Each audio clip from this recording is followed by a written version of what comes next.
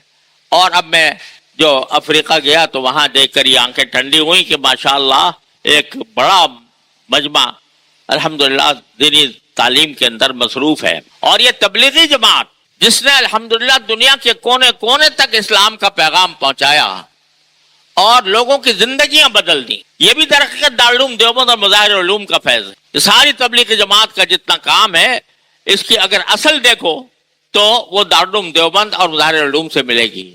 اور اس نے اللہ تعالیٰ کے فضل و کرم سے دنیا کے دور دراز علاقوں میں, گاؤں میں, دیہاتوں میں اور ایسی جگہوں پر جہاں پر کہ کسی دینی تعلیم کا کوئی تصور نہیں تھا, وہاں تک اللہ تعالیٰ کے فضل و کرم سے کام پہنچا. یہ سارا کچھ فیض ہے دارالعلوم دیوبند کا. آج ہم سب اس دارالعلوم دیوبند کے ممنون احسان ہیں.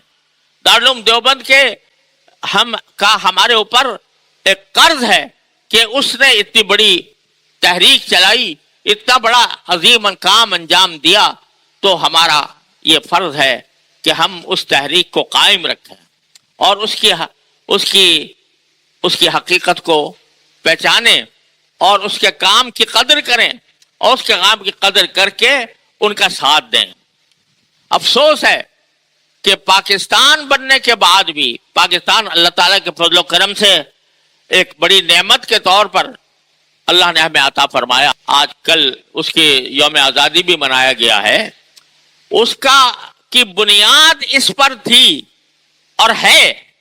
دستور میں پہلا جملہ یہ ہے کہ اس کائنات پر حاکمیت صرف اللہ کی. یہ دنیا کے کسی اور دستور میں یہ بات نہیں ملے گی جو یہاں پر موجود ہے الحمدللہ. اور بہت سی اللہ تعالیٰ نے نعمتیں ہمیں پاکستان بننے کے بعد عطا فرمائیں, لیکن افسوس ہے کہ ہماری حکومتیں اس نعمت کی قدر نہیں کر رہی, اس نعمت کا حق ادا نہیں کر رہی, اور وہ پے در پے ایسے اقدامات کرتی ہیں کہ جو پاکستان کے مقصد وجود کے خلاف. انہی میں جیسے میں نے کل عرض کیا تھا کہ مسجد ایک شہید کر دی گئی. پورے پاکستان میں کوئی ایک مسجد حکومت نے نہیں بنائی آج تک, حالانکہ ایک اسلامی حکومت کا پہلا فرض یہ ہوتا ہے کہ جہاں کہیں اسلامی حکومت قائم ہو تو پہلے مسجد بناتی ہے.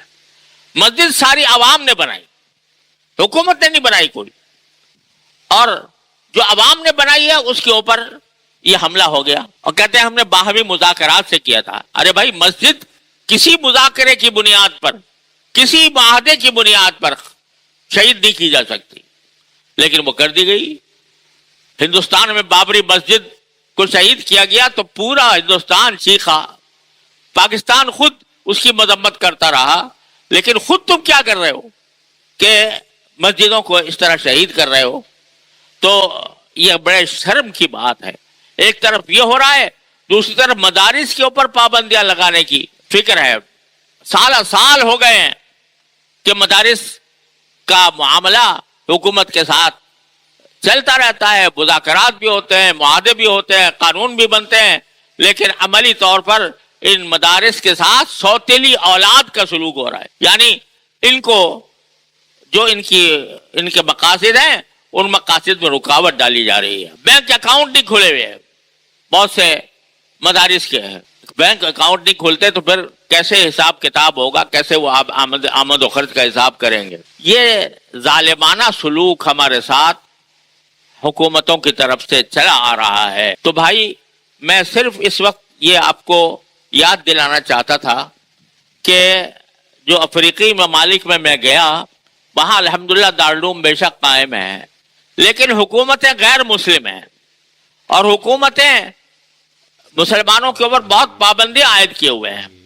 ارے بھائی, پاکستان اللہ نے ہمیں ایک آزاد اسلامی ملک عطا فرمایا تو اس کو ان ممالک سے کسی طرح مختلف تو ہونا چاہیے. یہ ایسا تو نہ ہونا چاہیے جو اللہ کا نام لینے والا ہو اس کے گلے گھونٹے جائیں یا اس کے لیے پابندیاں اس کے اوپر عائد کی جائیں. اس نعمت کی قدر پہچاننے کی ضرورت ہے اور سارے مسلمان, عام, تاجر, ملازم, پیشہ, ان کو یہ نعمت سمجھ کر اس کا حق ادا کرنا چاہیے کہ اللہ نے ہمیں یہ نعمت عطا فرمائی ہے، آزادی کی نعمت.